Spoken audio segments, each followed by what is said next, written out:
February 6th, time for more Black excellence during Black History Month. Let's get it. Today's subject is the wonderful Miss Wangari Maathai. If you don't know, you're about to know. Miss Maathai is actually an internationally recognized social, environmental, and political activist. She was born on April 1st, 1940 in Nyeri County, Kenya, and is a Kikuyu, which is the most populous ethnic group in Kenya. Throughout her childhood, education was very prominent for her to where she either ranked first or in the top of her class throughout elementary, intermediate, and even high school. Upon her graduation, she was actually selected as one of the first 300 students to be a part of the Kennedy Airlift Program, which was a study abroad program for students from Africa. Due to this program, she was able to get a scholarship and attend Mount Scholastica College, which is actually Benedictine College now in Kansas. It was here she would get her bachelor's degree in 1964, and then she would move forward to get her master's degree from the University of Pittsburgh in 1966. At Pitt is where she experienced her first environmental restoration works, witnessing protests of activists who were trying to fight for the city's pollution. Upon completing her master's, she would return back home to Kenya, where she would begin looking for work, become an activist, and also pursue her doctorate degree. In 1971, she would receive her doctorate from the University College of Nairobi and become the first Eastern African woman ever to receive a PhD. Along with that is when her activism began to soar and take off throughout the 70s and later on, as she began to fight with numerous orgs for women's rights, democracy, as well as environmental restoration. In 1977, she actually created the Green Belt Movement, an organization focused on working with numerous women's groups that also were planting trees in order to restore the environment. This group's idea and its focus began to soar and spread like wildfire as numerous countries, not only in Africa but also around the world, joined together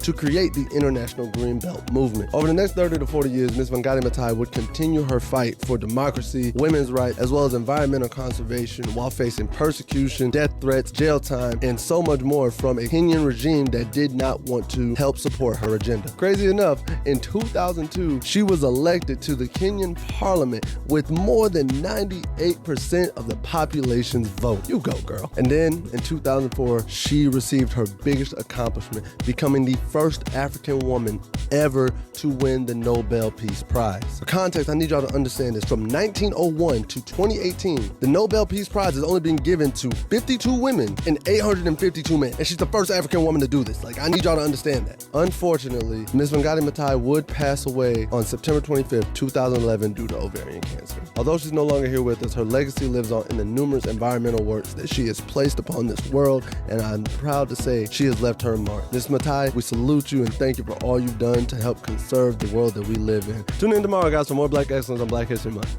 Peace.